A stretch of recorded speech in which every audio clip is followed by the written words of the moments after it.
Halo, jumpa lagi dengan saya Asafio di channel yang membahas tentang ilmu pengetahuan sosial.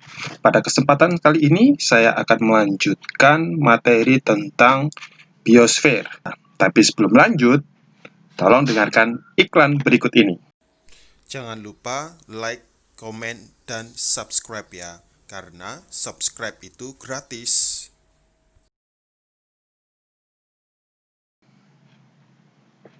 Kita bahas berikutnya adalah deciduous forest atau hutan gugur. Perhatikan gambar ini adalah hutan gugur. Nah, kalau hutan gugur adalah kawasan hutan yang memiliki 4 musim. Jadi musim panas, musim semi, kemudian ada musim dingin, ada musim gugur. Dan di wilayah dengan 4 musim seperti ini, maka curah hujan juga tidak setinggi wilayah hutan hujan tropis. Rata-rata hanya antara 750 hingga 1000 mm per tahun. Pada saat musim panas, itu sifat udaranya hangat. Sementara pada saat musim dingin, itu tidak terlalu dingin. Bagaimana dengan ciri pohon-pohonnya? Nah, pohon yang ada di hutan gugur pada umumnya memiliki jenis pohon yang daunnya lebar. Dan jarak antara satu pohon dan pohon yang lain itu cenderung agak jauh atau sifatnya renggang.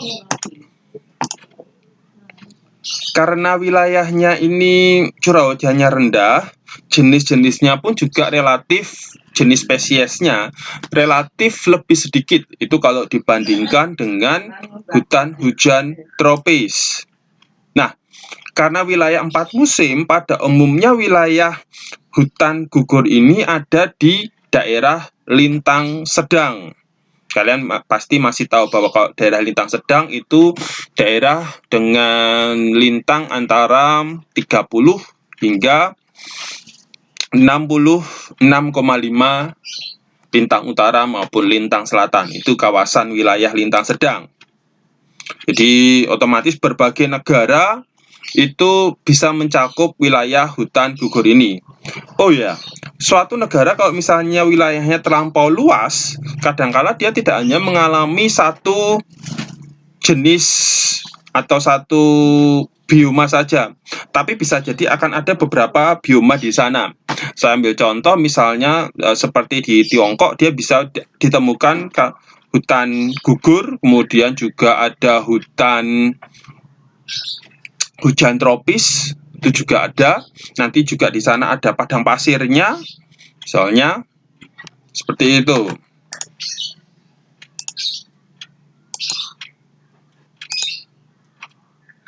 Nah, jadi saya katakan bahwa hutan gugur itu memiliki 4 musim. Pada saat musim panas, maka tumbuhannya itu dia benar-benar lebat. Dia benar-benar lembat dan daun-daunnya itu akan menutupi sinar matahari sehingga sinar matahari yang masuk sampai ke bawah itu lebih sedikit. Masih bisa menembus ke permukaan tanah, jadi masih terang tapi tidak sebanyak yang di bagian atas akibat lebatnya pohon yang ada di sana. Sementara pada saat musim gugur, ini kan sudah mau masuk ke musim dingin, itu otomatis daun-daunnya itu akan mulai berguguran, namanya musim gugur. Jadi daunnya mulai akan rontok, dan ini kan tumbuhannya itu sukar dalam mendapatkan air. Kemudian airnya itu juga mulai lebih dingin dari biasanya. Kemudian pada saat musim dingin, maka tumbuhan itu benar-benar hanya tersisa seperti batangnya dan juga dahan-dahan. Jadi daun-daunnya itu sudah hilang semuanya. Pada masa musim dingin itu hewan-hewan yang hidup di kawasan hutan gugur pada umumnya melakukan hibernasi. Apa itu hibernasi? Hibernasi adalah suatu keadaan di mana hewan itu tidur selama musim dingin. Nanti dia akan bangun pada saat masuk musim semi. Kemudian pada saat musim semi itu kan suhunya mulai hangat kembali karena istilahnya salju itu sudah berhenti, sudah persiapan masuk ke musim panas, dan saljunya itu sudah mulai mencair seperti itu. Karena saljunya mulai mencair, otomatis pohon yang tadi daunnya rontok itu mulai berdaun kembali, dan kemudian hewan-hewan yang sebelumnya itu tidur, dia akan mulai bangun untuk kembali melakukan aktivitas. Entah misalnya untuk, ya biasanya kalau hewan itu mulai untuk mencari makan, misalnya seperti itu. Jadi pada saat sebelum hibernasi, mereka sudah seperti kayak menyimpan makanan di dalam tubuhnya. Saya ambil contoh misalnya kayak beruang. Beruang itu dia makan yang banyak sebelum masuk ke musim dingin. Tujuannya pada saat dia hibernasi, dia punya cadangan lemak di dalam tubuhnya. Kemudian, perhatikan, ini adalah jenis vegetasi yang bisa ditemukan di wilayah hutan gugur.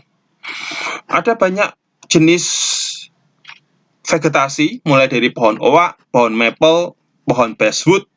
Yang dari semua pohon-pohon ini, beech, sakura, elm, ini yang mungkin paling familiar kita mendengar dan juga kita sering melihat, apalagi di Indonesia beberapa tempat itu ada pohon sakura yang ditanam. Maka mungkin yang familiar ini adalah pohon sakura, yang pohon yang ada di Jepang. Tapi ini adalah jenis pohon-pohon yang lain yang itu juga bisa ditemukan di kawasan hutan gugur. Sementara fauna apa yang bisa ditemukan di kawasan hutan gugur ini? Jika di Tiongkok kita akan menemukan hewan panda. Kemudian kita juga menemukan salamander. Kita akan menemukan tupai, berang-berang. Nanti tupai juga bisa ditemukan di bioma yang lain. Kemudian juga ada hewan rakun dan juga ada burung pelatuk. Nah, seperti ini. Ini adalah fauna-fauna yang bisa kita temukan di wilayah hutan gugur. Sampai di sini sudah jelas? Jika sudah, saya akan melanjutkan, yaitu taiga. Nah, apa itu taiga? Taiga merupakan suatu bioma yang ciri khasnya itu ditemukan pohon berdaun jarum. Nah,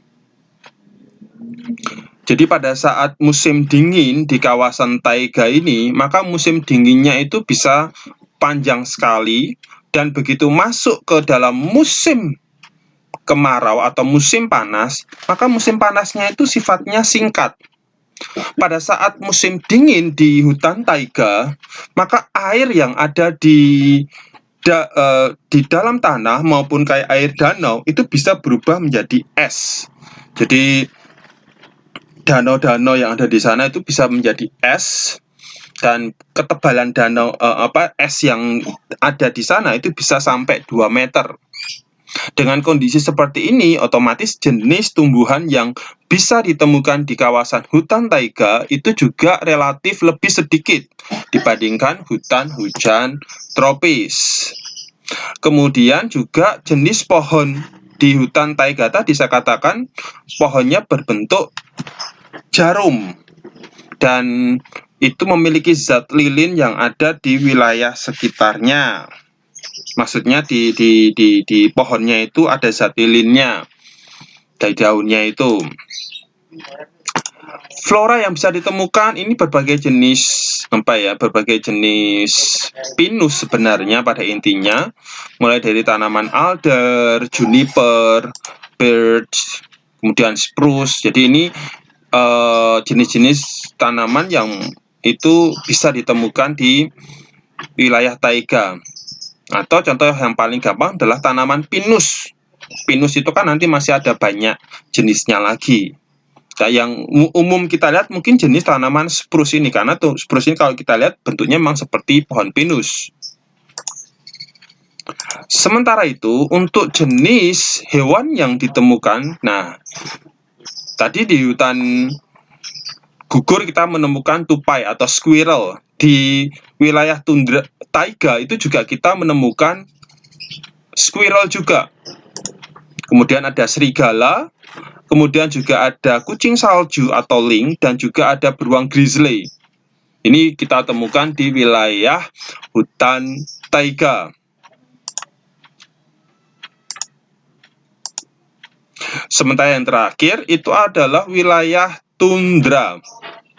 Wilayah tundra jelas itu ada di lingkar kutub. Jadi mencakup wilayah Arktik. Selain wilayah Arktik, itu juga ada di wilayah Greenland. Greenland di daerah kutub utara.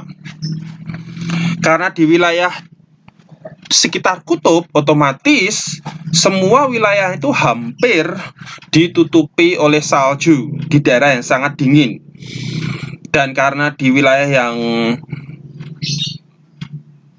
lokasinya itu di wilayah kutub, maka musim dinginnya itu bisa musim dingin yang panjang. Kalau pada saat-saat tertentu dia bisa musim dinginnya itu, mungkin kalian masih ingat jika posisi sinar matahari yang bagian kutub utara itu jauh dari matahari, otomatis dia sifatnya itu akan dingin dan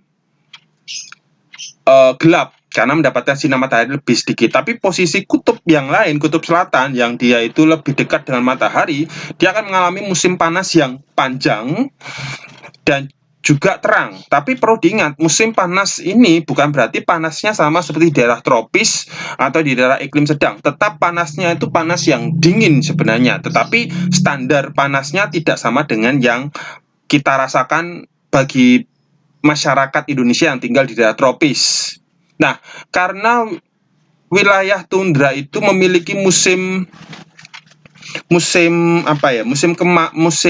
panas yang juga terbatas pada saat-saat tertentu, otomatis vegetasi yang ada di sana itu memiliki usia yang pendek. Jadi pada saat masuk ke musim panas, otomatis dia mulai langsung tumbuh dengan cepat. Rata-rata sampai 4 bulan seperti itu. Nah, sementara begitu masuk ke musim dingin, maka vegetasinya langsung kayak hilang.